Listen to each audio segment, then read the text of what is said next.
এখানে আমি যে বিষয়টা বলা সেটা হলো লজ্জাবনত অবস্থায় গেলেন মুসা নবীর কাছে। এত বছর আগেও পৃথিবীতে লজ্জার আলোচনা হচ্ছে, এই জন্য লজ্জার বিষয়ে কিছু কথা মনে রাখা,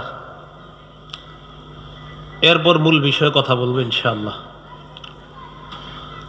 এক নম্বর কথা হলো মানুষ স্বভাবগতভাবেই লাজুক, লজ্জাশীলতা নিয়ে জন্মগ্রহণ করছে স্বভাবগতভাবে।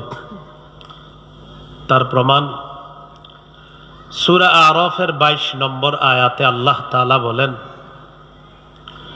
ফালাম্মা যাকাশ শাজারাতা বাদাত লাহুমা সাওআতুহুমা ওয়া তাফিকা ইয়াখসিফানি আলাইহিমা মিন ওয়ারাকিল জান্নাহ। আদম এবং হাওয়া আলাইহিমাস সালাতু ওয়াস সালাম,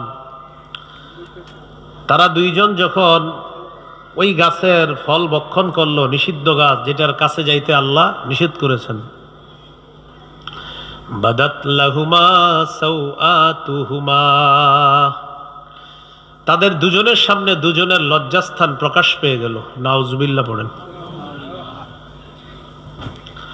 ওয়া তাফিকা ইয়াখসিফানি আলাইহিমা মিন ওয়ারাকিল জান্নাহ, তারা দুইজনই জান্নাতের গাছের পাতা দিয়ে নিজেদেরকে ঢাকতে লাগলেন।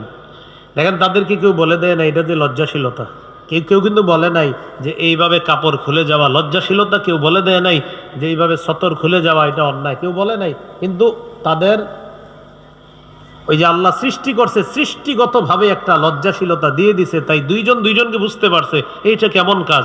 এটা কিন্তু কেউ বলে দেয় না এটা যে লজ্জার বিষয়, তারা নিজেরাই বুঝতে পারছে না না এটা তো মনে হয় লজ্জার বিষয়। এখান থেকে বোঝা যায় মানুষ স্বভাবগতভাবেই লাজুক।